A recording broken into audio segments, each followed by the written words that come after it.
You don't have to be a slave to what you think of as mid-century modern furniture to make something really beautiful. The commissioner of that is Edgar Kaufman. Do you know who he was? No.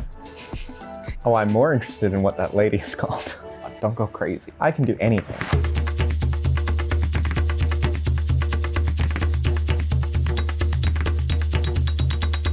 I will be educating Alex on the second half of my slide presentation. So if you were bored last week, you're going to be even more bored this time around. Yeah, that makes all of us. No. Basically, just the thrust of this is getting to know the style a little bit more detail and understanding how diverse it can be, what you can do, how you can play around with the interior spaces and make them your own. You don't have to be a slave to what you think of as mid-century modern furniture to make something really beautiful and cohesive. So let's get to it. Okay, This is Jan. Yeah, that's what I just said. This is not a super famous house, but we are in the Pacific Northwest, and so I thought it would be fun for us to share a little bit of Pacific Northwest regionalism. So this is right here in Portland.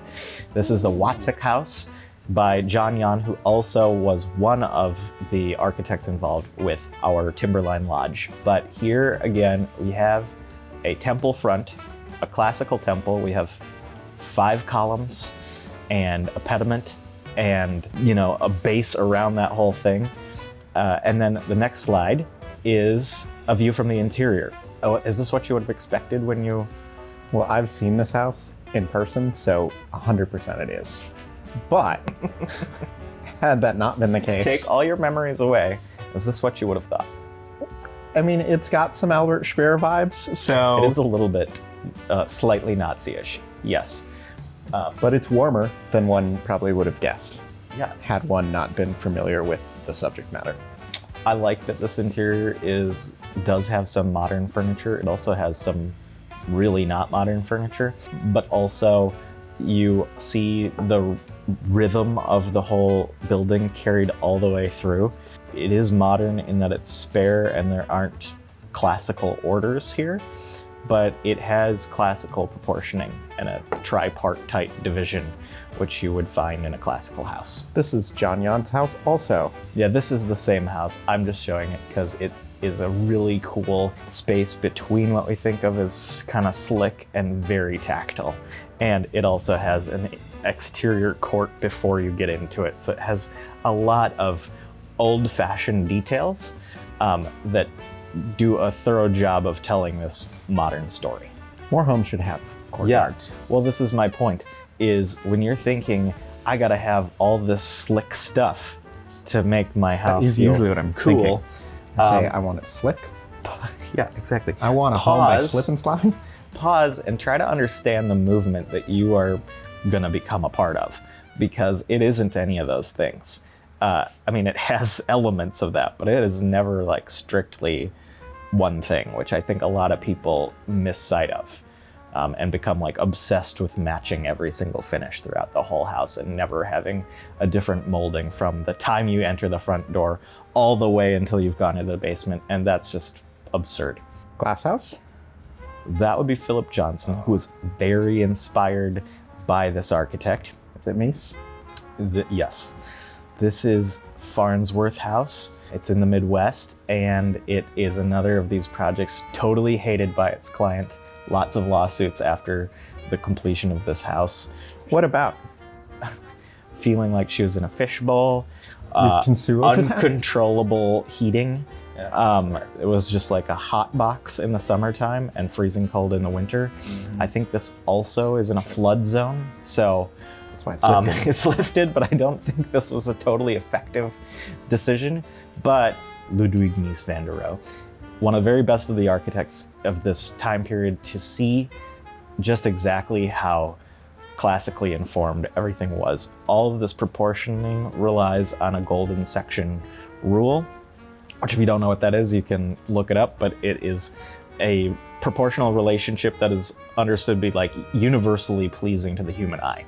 And there are 3 parts to this. Again, you're like walking up like you're going into a Greek temple. It's just that this is shifted off to one side. It is a pristine box. And this is probably like the height of what we think of when we're thinking modernism, pure modernism. I think I would like living in this personally.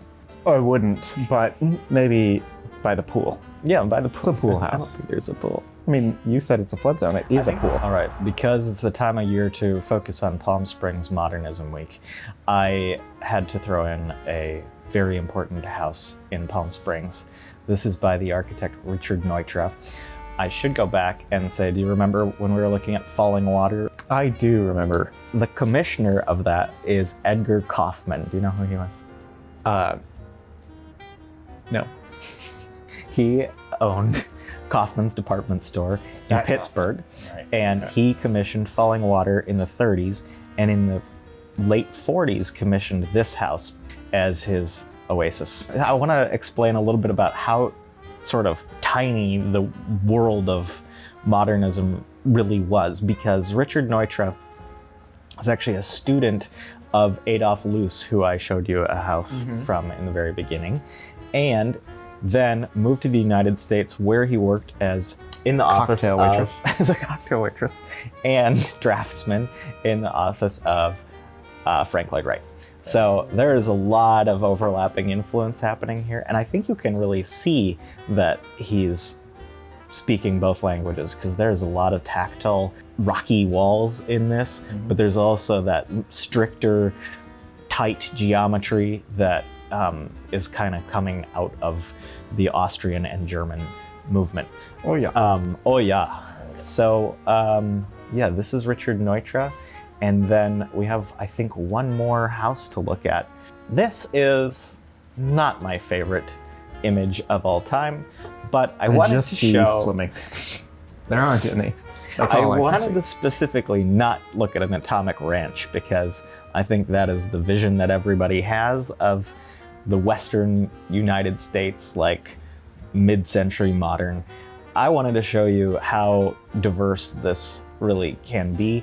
This is the Marrakesh Country Club in Palm Desert, finished in the late 60s, I think. These are like individual cottages that are part of the club. And this is by an architect that I really love named John Elgin Wolfe. And he does a lot of projects in LA. They're very Hollywood glamorous. I say this is not my favorite project. It's definitely not my favorite of his, but they're super attenuated. So they have these really tall doors and window openings that feel a little bit French, a little bit, continental and romantic. And I think it's easily safe to say this still falls within the modern idiom. It's not outside of that. It's just something very different than what you might expect. I think that's where we're going to end our look at modernism, but we are going to take a look at one final thing. Good. I was Thank nervous. gosh. So a lot of the last houses I just showed you were in the 50s. It's postmodern. This is largely considered sort of the absolute end of modernism. Do you know what this house is called? I'm more interested in what that lady is called. I think that's either Denise Scott Brown or Vanna Venturi. Oh, Vanna. Yeah, so this is by the architect Robert Venturi in the mid-1960s. This is called Chestnut, I think it's Chestnut House, Chestnut Hill House, or often just the Vanna Venturi House. It's a house for his mom. It is... He didn't like her that much? No, actually we have a drawing of it, so there we go. That's what he gave the bill. Postmodernism is, or in its early state, really about thinking about getting away from the purity of modernism, playing with older forms, but in a sort of kitschy, cartoonish, sometimes sort of mocking way, especially with Venturi. But it really did grow into a full-blown movement that I think is ongoing and is a lot more serious now. Do you feel like you can furnish your modern house now? Yeah, I could do it. What are you gonna put in it? I'm gonna put in whatever I want, because it's more about having texture and variation than being super pure. Yeah, okay, don't hear that you can put in whatever you want. Don't go crazy. I can do anything. But be a little looser. Have some fun. Make it feel homey. It's gonna be Cozy, fine. homey, modern. Yeah, that's a really cute tagline.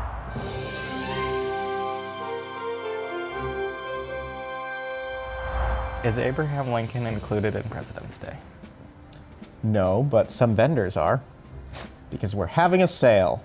I'm pretty sure that he is. I think that they combined Washington and Abraham Lincoln's birthdays together and they came up with President's Day. I think they did, you're right. But in the process, we forgot Any who of it's that. about, and we learned that mattresses go on sale. Oh, yeah. Okay. But now, so does furniture. That probably happened already. But anyway, members can save 5% on select vendors this President's Day through Daniel House Club. Are there any mattresses on sale on the site? It's a good reason to go explore. Yeah, find out, report back, see if you can find a mattress on sale on Daniel House Club.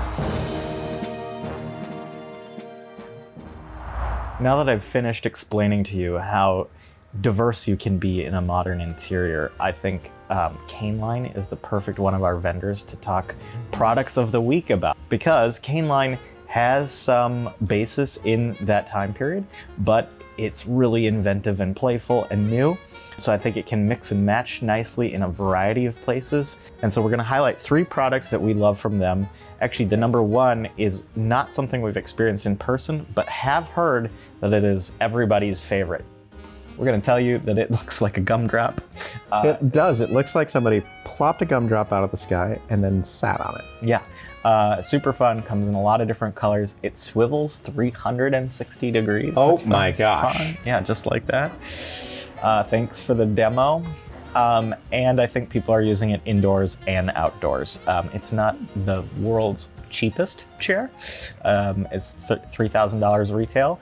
But at Daniel House Club, of course, you get a great deal on that. And it has some cool technology. Tell us about that. It has quick dry and airflow technology.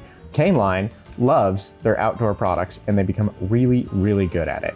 And if you don't know about outdoor foam, a lot of people just like, I want it more comfortable.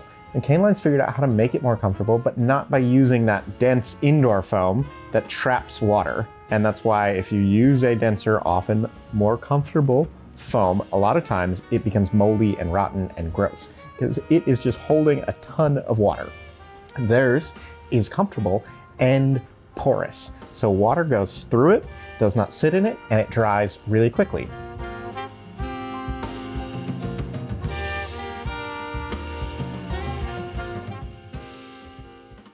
All right, and then our other Caneline pieces that we really love, we have here in person in the office. We've had them here a couple years and everybody loves them. So let's go check them out. Field trip.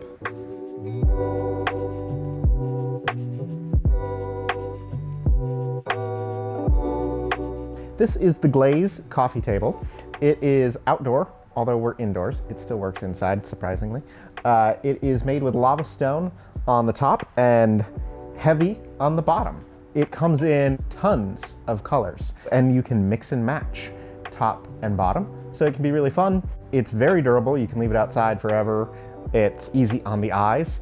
It retails for $900. Remember your trade discount, or if you want to save money, it also kind of functions as a dumbbell, so you could cut out the gym membership, I suppose.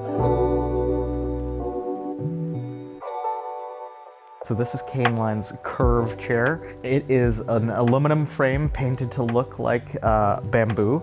And it has this outdoor weave that's signature to Caneline. I have left it outside in Portland year-round with no need for maintenance. What I love is that it's pretty low to the ground, so it works well for me.